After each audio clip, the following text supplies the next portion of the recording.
Muy buenas noches, amigos oyentes, televidentes, internautas, hermanos migrantes. Esto es Un Café con JJ por Ecuador TV. Los invitamos a que nos acompañen hoy en una entrevista con el sociólogo Hugo Acero Velázquez. Hugo es un experto consultor internacional en temas de seguridad, defensa y justicia. Fue secretario de Seguridad de Bogotá. Fue asesor en este mismo tema, incluso del Gobierno Nacional del Ecuador, y es columnista y académico universitario.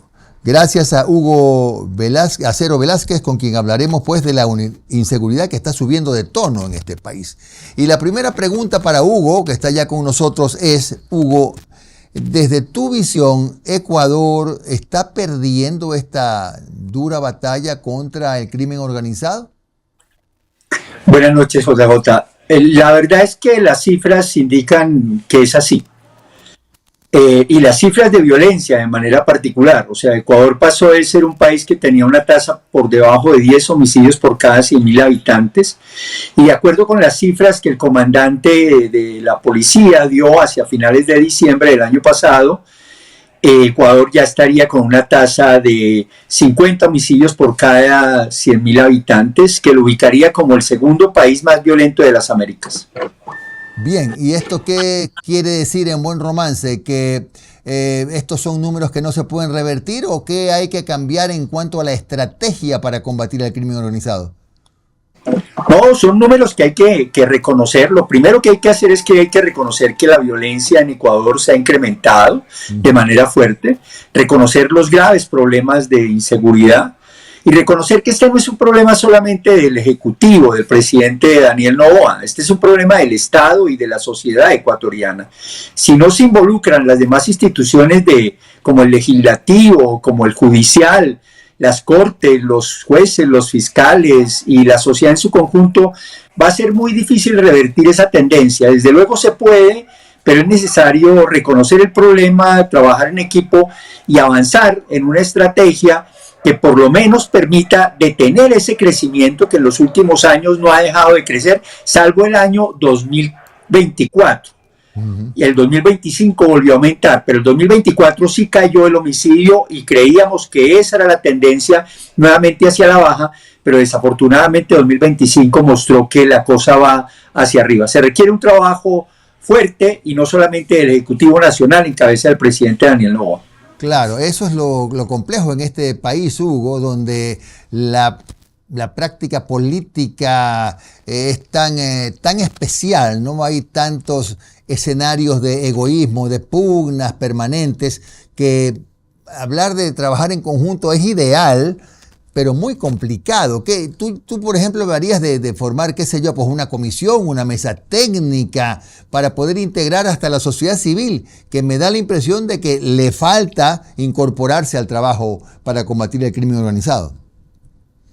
Yo creo que debe haber una manifestación sincera por el bien del país, lejos de cálculos políticos. Pues difícilmente pedirle a los políticos que no tengan cálculos políticos, pero debería ser una carta abierta de invitación a trabajar, como digo, de las distintas instituciones, incluido desde luego algunos sectores de la sociedad civil. Yo recuerdo que cuando comencé a trabajar con Jaime Nebot, y él manifestó que se iba a meter en los temas de seguridad en el año 2006, 2007, el primer esfuerzo fue convocar a todas las instituciones y realizar un pacto por la seguridad con un compromiso completamente claro, que se iba a trabajar entre todas las instituciones, incluida parte de la sociedad civil, todos los meses, todas las semanas, y todos los meses se entregaba resultados públicos. Y se decía quién trabajaba, quién no trabajaba, cómo se avanzaba, dónde estaba el problema, qué había que hacer, y eso se hizo durante más de 1 año y medio y dio muy buenos resultados. Yo creo que eso hay que hacerlo de cara a la sociedad ecuatoriana, que realmente requiere y demanda mayor seguridad. ¿Cuán importante es para esta lucha contra la inseguridad, Hugo, el hecho de que los gobiernos provinciales, cantonales, juntas parroquiales se integren también en trabajos de control de la seguridad. Más allá de que tú conoces, Hugo, que en el Ecuador esta es una competencia exclusiva del gobierno, pero los GATS tienen maneras de intervenir. De hecho, Guayaquil, Quito lo hacen en alguna medida, ¿no? Pues esa es parte también de la estrategia de ese pacto nacional, y es trabajar con todos los alcaldes, con todos los prefectos, y desde luego a través de los gobernadores que el presidente delega y designa en cada uno de los territorios. Sin las autoridades locales, sin la participación de las autoridades locales, es muy difícil realmente obtener resultados. El presidente, desde luego, está con la nación, está en la nación, va a veces a algunos municipios, a algunos departamentos, a algunas prefecturas, pero el presidente no puede estar en los más de 220 municipios que tiene Ecuador. No puede estar al mismo tiempo, y quienes están de manera personal son los alcaldes, y en el caso de los prefectos, pues desde luego en sus territorios, pero eso requiere la coordinación de todas las instituciones, incluidos las autoridades locales. Claro. Ahora, ¿por qué crees que Ecuador está un poco manejando los mismos, no los mismos tiempos, pero sí las mismas situaciones que afectaron la paz en Colombia, ¿no? Se están dando prácticamente los mismos cuadros, los mismos escenarios, los mismos actores. ¿A qué se debe? El narcotráfico marca la pauta. Y a Colombia lo marcó, y yo diría que lo sigue marcando, desafortunadamente. Colombia todavía ya no tenemos grupos guerrilleros, la revolución quedó atrás, ahora tenemos puros grupos mafiosos que están dedicados exclusivamente al narcotráfico, a la minería ilegal, a la trata de personas, y las mismas características que tiene Colombia y que ha tenido Colombia las tiene Ecuador, porque tenemos los mismos mafiosos, tenemos las mismas estructuras criminales que trabajan y operan en territorio ecuatoriano, en territorio colombiano, y a nivel transnacional tenemos las mismas mafias, mafia italiana, mafia albanesa, mafia rusa, las mafias mexicanas, ahí están, y por eso nos está sucediendo lo mismo. Es decir, Ecuador más bien es un espejo de Colombia y viceversa, ¿no? Pues no lo era.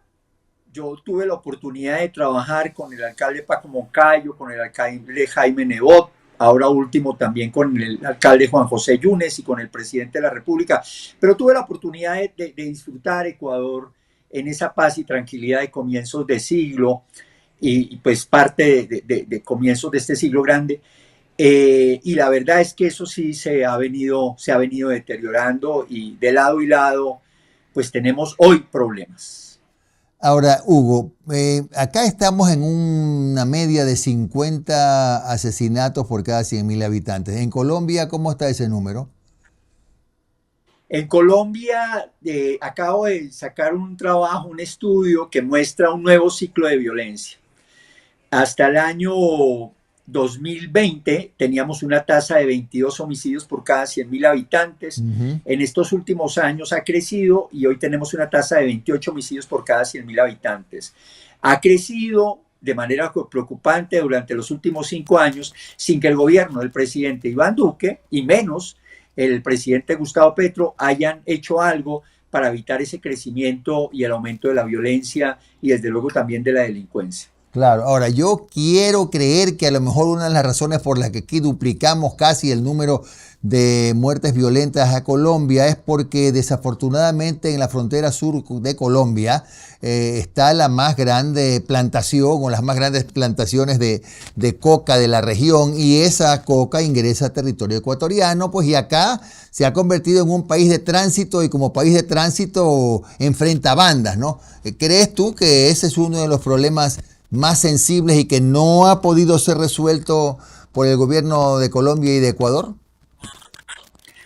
No ha sido resuelto, ni creo que se resolverá en el mediano plazo, lástima, porque no hay decisión de los dos mandatarios sentarse a mirar cómo solucionan los problemas fronterizos. La verdad es que Ecuador no solamente hoy es un país de paso de la droga que se produce en Colombia, sino también hay cultivos ilícitos en su territorio y también se está produciendo con cocaína.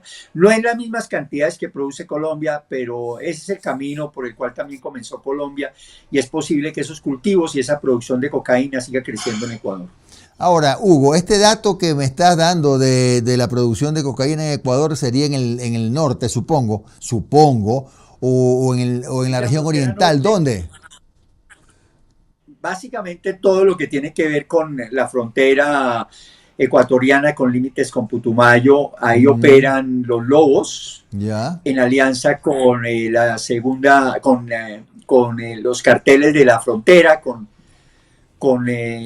pues, con disidencias de las Ujú, FARC que pues se mueven. Las disidencias de las FARC están en Ecuador, ya en esa zona, ujú. y se mueven de manera libre entre las dos fronteras sin que los gobiernos hayan hecho una acción conjunta para Claro. detener tanto comandos de la frontera como Lobos y otras organizaciones criminales de Ecuador que también están ahí en ese territorio. ¿Cuántas hectáreas de coca hay sembradas hoy en el sur de Colombia?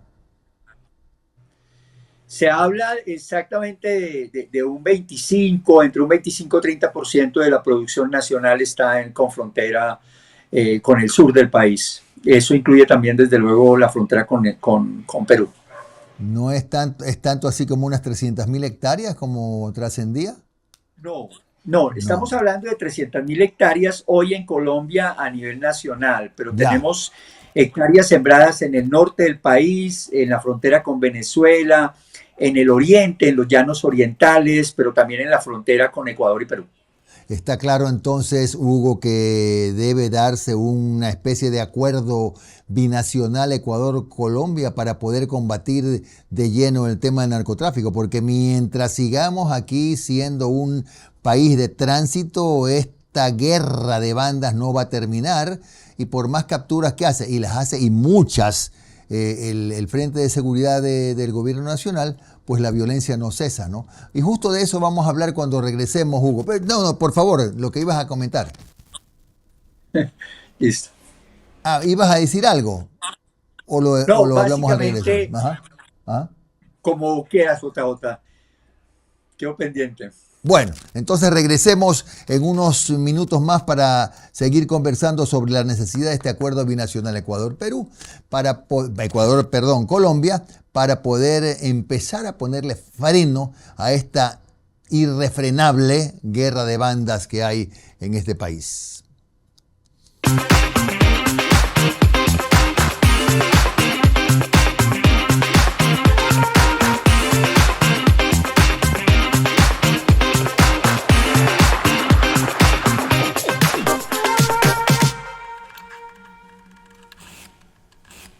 Con el sociólogo Hugo Acero Velázquez, él es consultor internacional en temas de seguridad, defensa y justicia. También fue secretario de Seguridad de Bogotá, fue asesor en este mismo tema del Gobierno Nacional del Ecuador, es columnista y académico universitario. Hugo Acero está conversando con nosotros sobre la inseguridad y en momentos antes de la pausa hablábamos de que hacía falta un acuerdo, una conversación entre los gobiernos de Ecuador y Colombia, porque uno de los motivos más influyentes en este drama de la violencia en Ecuador es el hecho de que a través de la frontera de Colombia con Ecuador se filtran toneladas y toneladas de droga que invaden el mercado y que convierten pues a este país no solamente en país de tránsito, sino en una guerra de bandas por espacios, por territorios, ¿no? ¿Y por qué no se habrá dado, digo yo, este acuerdo, esta conversación entre los presidentes de Ecuador y Colombia?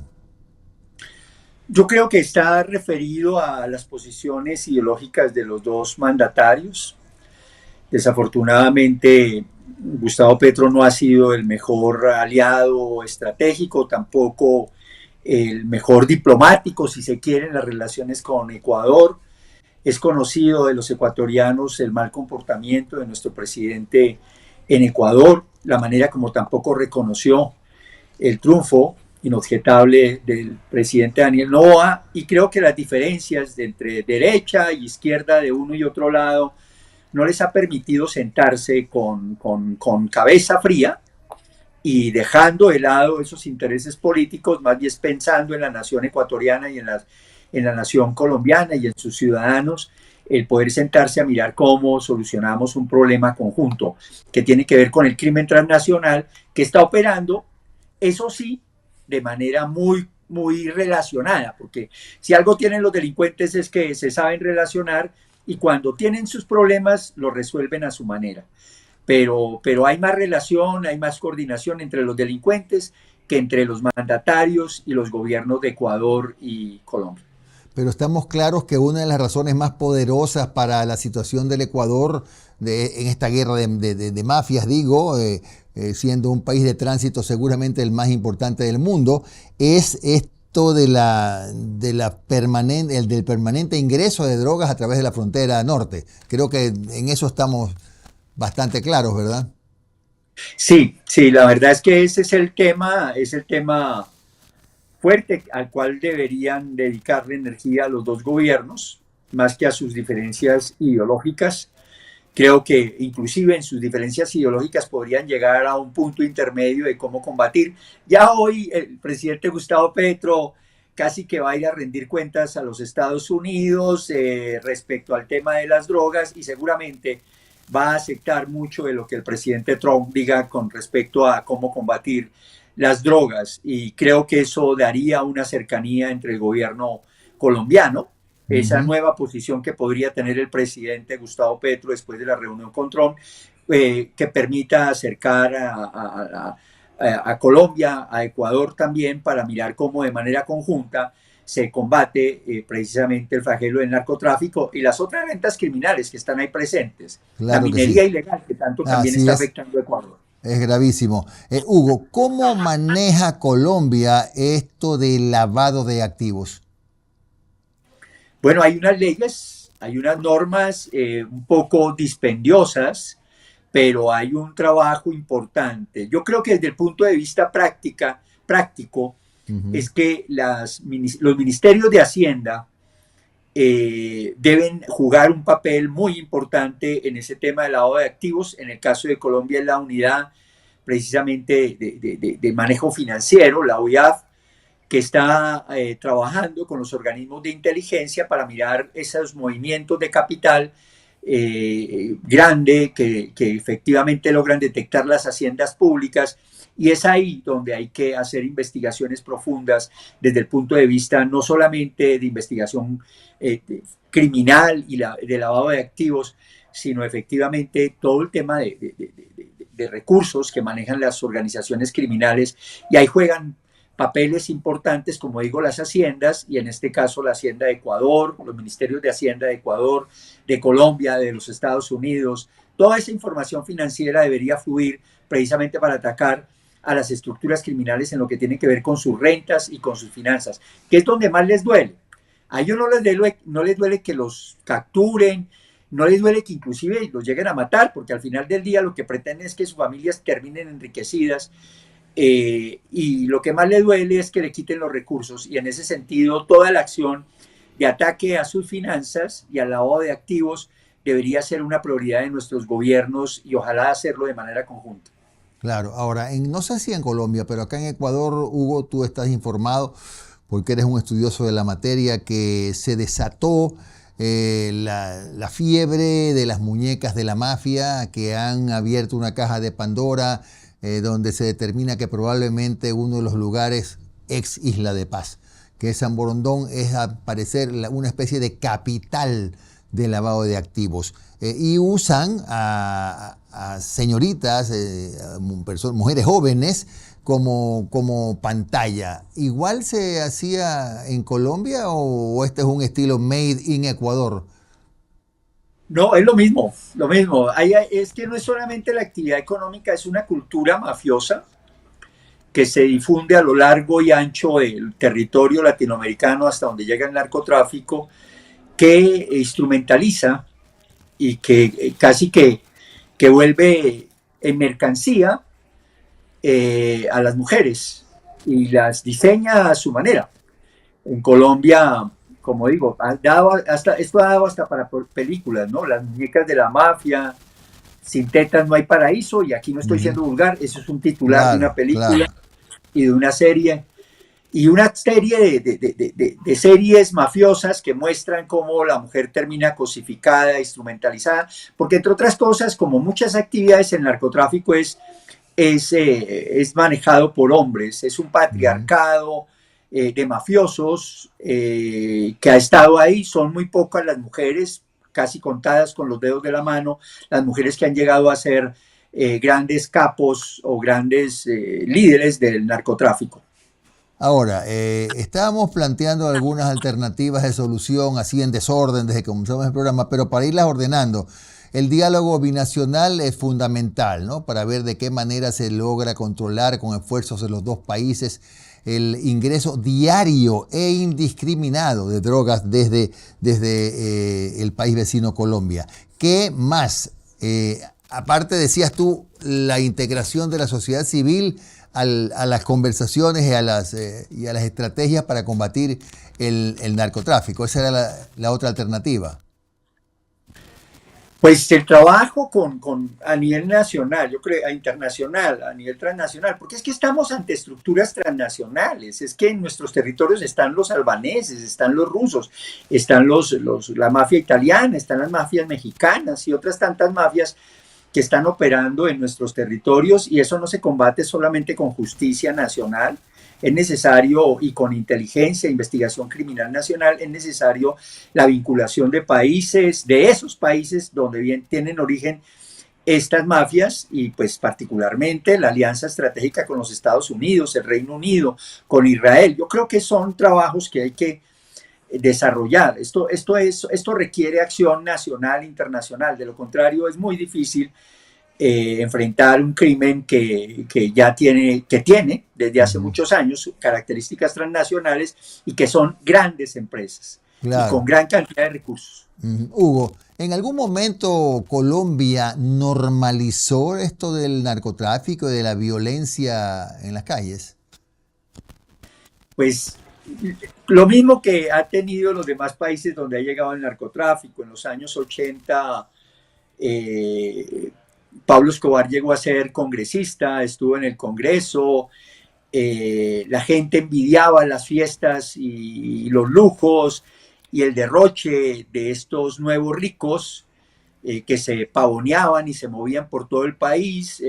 Las reinas de belleza querían tener sus novios, no se les llamaba mafiosos, sino grandes empresarios. Bueno, Ujú. la verdad es que durante los 80 la sociedad colombiana y nosotros tuvimos la culpa, habiendo aceptado el crecimiento digamos, de esa economía ilícita, pero también las formas sociales y culturales que comenzaron a imponer.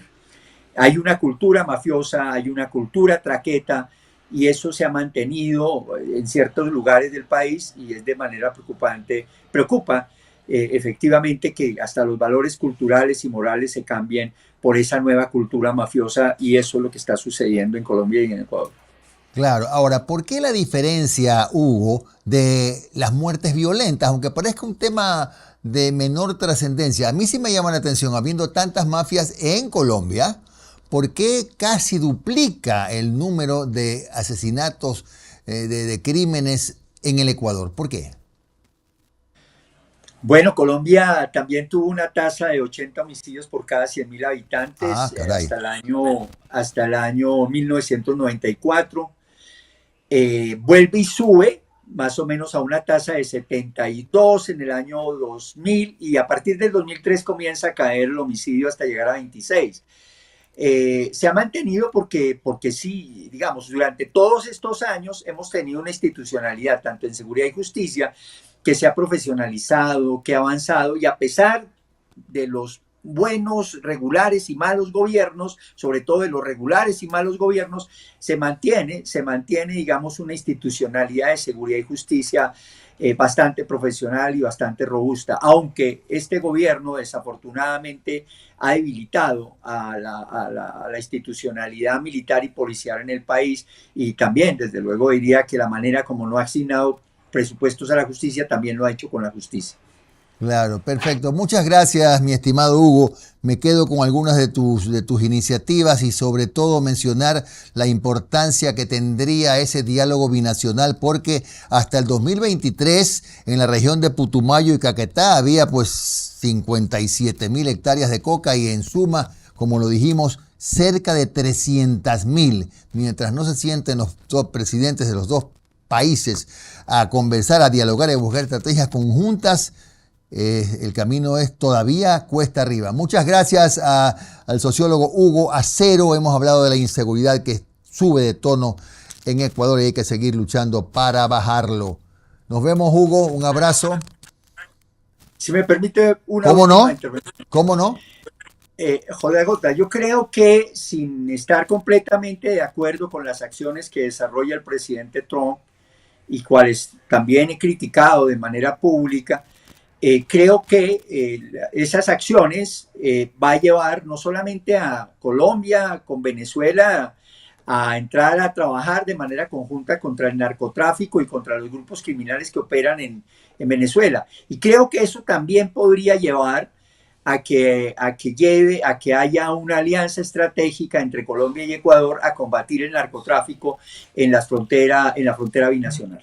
Perfecto. Muchas gracias a Hugo Acero Velázquez por su comparecencia aquí en Un Café con JJ por Ecuador TV. Gracias, Hugo, de nuevo. Y a ustedes, amigos televidentes, también muchas gracias. Volvemos mañana a las 10 de la noche. Que descansen.